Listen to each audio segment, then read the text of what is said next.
Hello, B.Ed second semester, और I welcome you for the English subject teaching of English I am taking. और आज मैं आपका English literature उसके types ले रही हूँ, और जो कुछ भी रह जाएगा what will be the remaining and that will be concluding in the next lecture. Okay, so पहले बात करते हैं what do you mean by the literature. और ये क्वेश्चन आ सकता है, सो प्रोस्पेक्टिव क्वेश्चंस ही कराऊंगी। और इसमें जो वो वाले क्वेश्चंस होंगे जो मोस्टली जो है जिसमें प्रॉब्लम आ जाती है।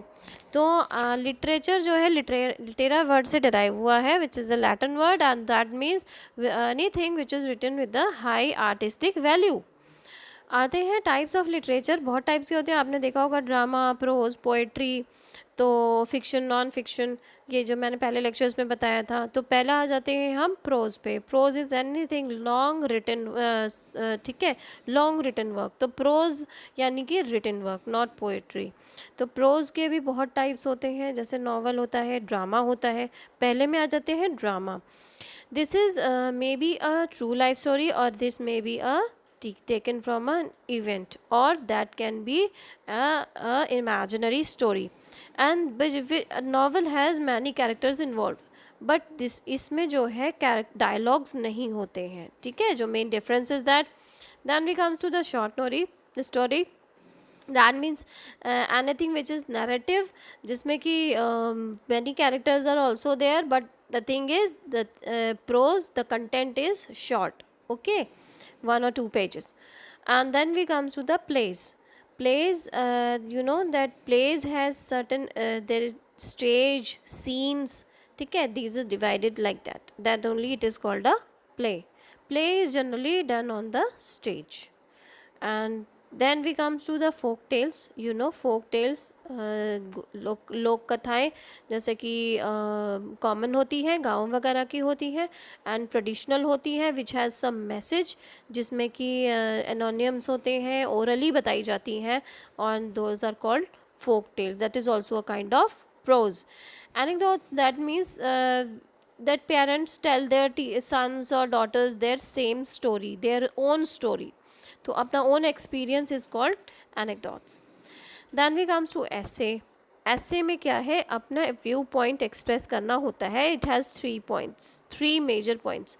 तो first is introduction, second is the body of the text which has the narration और द एक्सप्लेनेशन, जिसमें हम मेन एक्सप्लेनेशन करते हैं. Then third is the conclusion. अब फर्स्ट पार्ट जिसमें कि इंट्रोडक्शन होता है, उसमें हम इंट्रोड्यूस करते हैं, अपना टॉपिक के बारे में डिस्कस करते हैं कि ये करंट टॉपिक है या क्या है.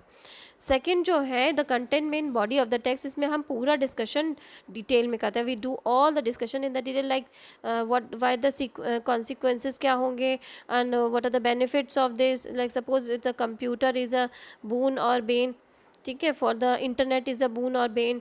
सो we will discuss in the body in the text all the advantages and disadvantages. And after that last point जो होता है कंक्लूजन, उसमें एक पैराग्राफ होता है. देखिए, इंट्रोडक्शन में आप 2 पैराग्राफ ले सकते हैं अगर लॉन्ग ऐसे लिख रहे हैं तो.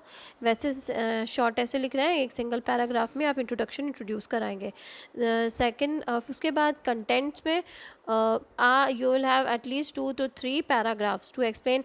Then in the conclusion part you will be, at least there should be one major conclusion, and you will be concluding कि आप बताएंगे कि हमने किस तरीके से, इसका क्या सुझाव है, अपने सजेशंस देंगे, और बाहर से सजेशंस जितने मिले होंगे, जो भी रिजल्ट होगा उसको जो है कंक्लूड कर लेंगे, पूरा उसका निचोड़ दे देंगे. Right, now we come to biography.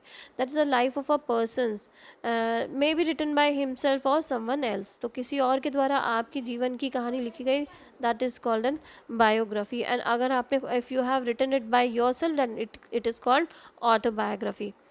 Then we comes to poetry, an imaginative experiencing, or that little text which is rhythmic, ठीक है, which is rhythmic. Language choice उसमें अच्छी होती है, पार्ट्स ऑफ स्पीच इन्वॉल्व होते हैं, लाइक एलिट्रेशन होता है, एक किसी शब्द का बार बार यूज़ होना है, ठीक है. पर्सोनिफिकेशन है, जैसे कि जो पोयम है उसमें किसी मानव की तुलना जो है वो फूल से कर दी जाती है, तो वो पर्सोनिफाइड कर दिया गया, पर्सोनिफिकेशन वहाँ पे फिगर ऑफ स्पीच यूज़ होता है। जैसे कि डैफोडिल्स है विलियम वर्ड्सवर्थ की पोयम, उसमें वो उसका एक्चुअली टाइटल ही पर्सोनिफाइड है, पर्सोनिफिकेशन है उसमें, वॉन्डर्ड एज अ क्लाउड। ठीक है, तो पार्ट्स ऑफ स्पीच बहुत यूज़ होते हैं वहाँ पे, that is a poem major. Poetry के जो टाइप्स हैं वो मैं नेक्स्ट में कराऊंगी। अब आ जाते हैं थोड़ा सा लिटरेचर की हिस्ट्री में। Now literature history is, we can divide literature into many parts like 6 major parts. तो इसमें हिस्ट्रीज़ में पहले तो हम हिस्ट्री डिस्कस करेंगे कि कैसे उस लैंग्वेज का डेवलपमेंट हुआ है।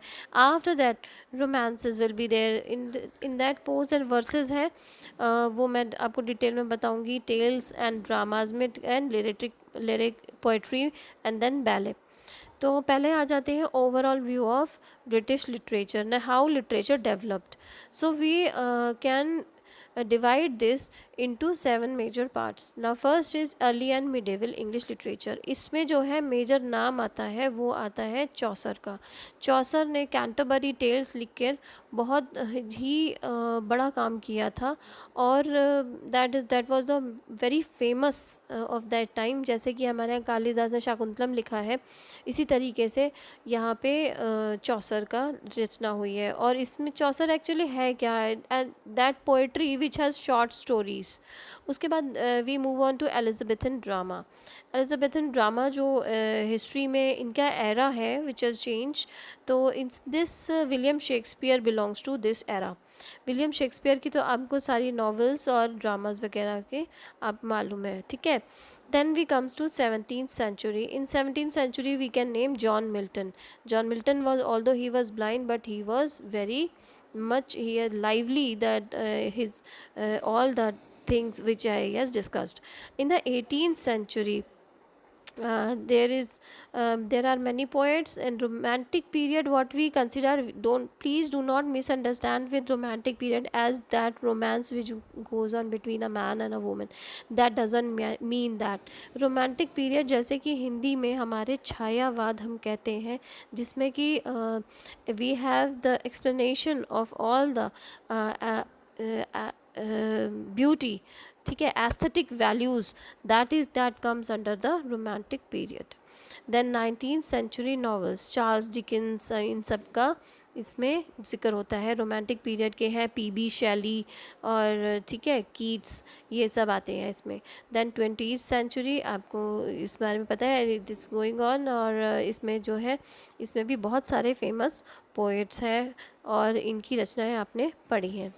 तो I hope you like the lecture, and then we will move on to the next, and this is your syllabus. If you have any problem, any query regarding that teaching of English regarding, I will take you to the next lecture, ठीक है, methods and approaches of teaching English and your lesson planning.